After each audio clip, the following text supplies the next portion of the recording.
We're talking about one of the biggest upcoming sequels coming from Ubisoft. Here to tell us all about Tom Clancy's Division 2 is creative director Julian Garrity. Julian, we saw you on stage a couple hours ago, Division 2. I was actually watching a few months ago, you had the live stream announcing that you guys were making the Division 2. Tune in for E3.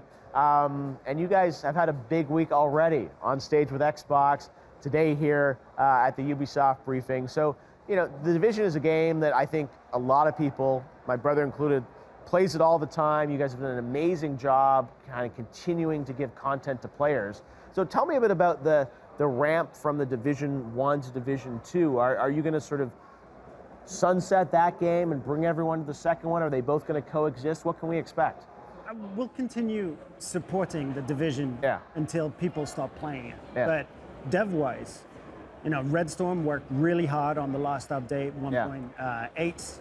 Did a fantastic job, lots of free content for everybody. Now, we need everybody to come over to the Division 2. It's a big, big project, so it's studios from Sofia, Newcastle, Annecy, Red Storm, Massive, of course. All of those people working on that one game. Wow, well, it looks crazy ambitious. Talking about 8-player raids, which is pretty exciting. I mean, when you were concepting what you wanted to do for Division 2, what were sort of the 2 or 3 big things that the team decided, you know, we're going to make it worthy of a sequel? I think we launched the Division. We continued working on it for 2 years. So a lot of work went into that and a lot of learnings. We really listened to the community, looked at what people were playing and started working on, okay, what can we deliver that'll really change the game for the Division 2? First thing, absolutely, without a doubt, is we wanted to make the combat even tighter. So this is something I think you can see in the gameplay walkthroughs that we've shown from E3. Everything is much more intuitive. So time to kill is faster, weak points on the enemies move better, so everything feels just a little bit more like a shooter. That's huge. Second thing, we wanted to make this game with endgame in mind first. And endgame for us doesn't equal just hardcore. It equals all kind of players.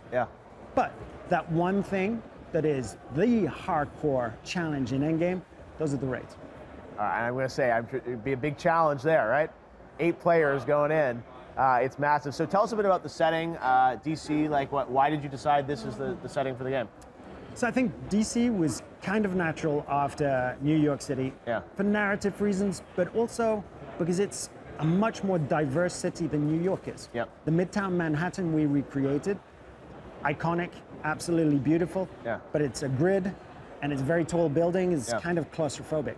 With DC, we get the mall, huge open site, nature with Roosevelt Island, these amazing, iconic government buildings like the Capitol, all of these things in an area 20% bigger than the Midtown we created, but so full of variety. And that variety leads to different gameplay options as well.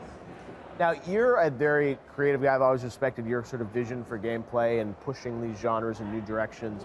Tell me how, you know, what's happening with Battle Royale. How has that impacted all the development or the plans for what you're going to do with Division 2? Does that make you think of like new game modes, or you guys didn't announce Royale, but it's like, what are you thinking of? Is that impacting your design decisions at all? So, of course, we keep an eye open. And, you know, the ecosystem getting bigger and, you know, superstars like we have today at YouTube are amazing.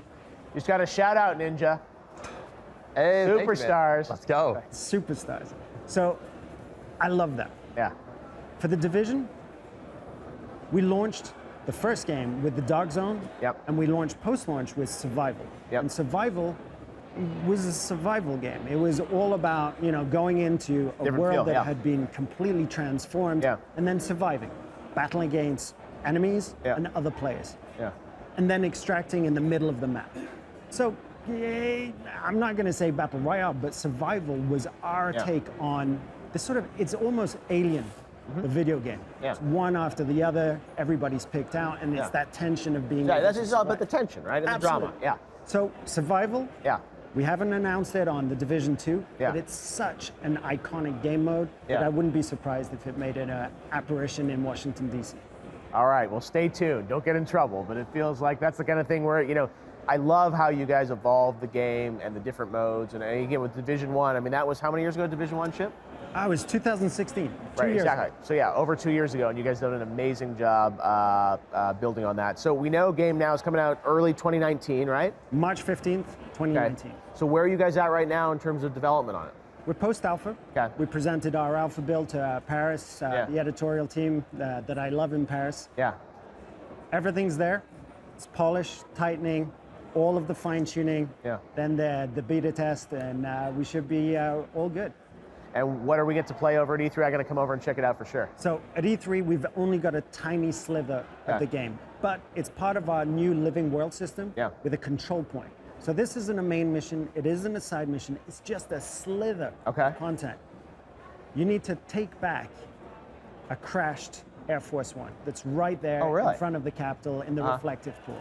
If you manage to secure that, civilians and a civilian settlement will be able to get resources. And that's what this game is all about. It's about securing those civilians and securing the rebirth of society. Wow, all right. Well, we got to go check that out. It sounds truly epic. I saw a little clip of that, and yeah, it looks great. So Julian, thanks for stopping by YouTube Live at E3. We can't wait to see the game March next year. Thank you. Awesome. All right. Always a pleasure. Oh, thanks, man. It's great to see you.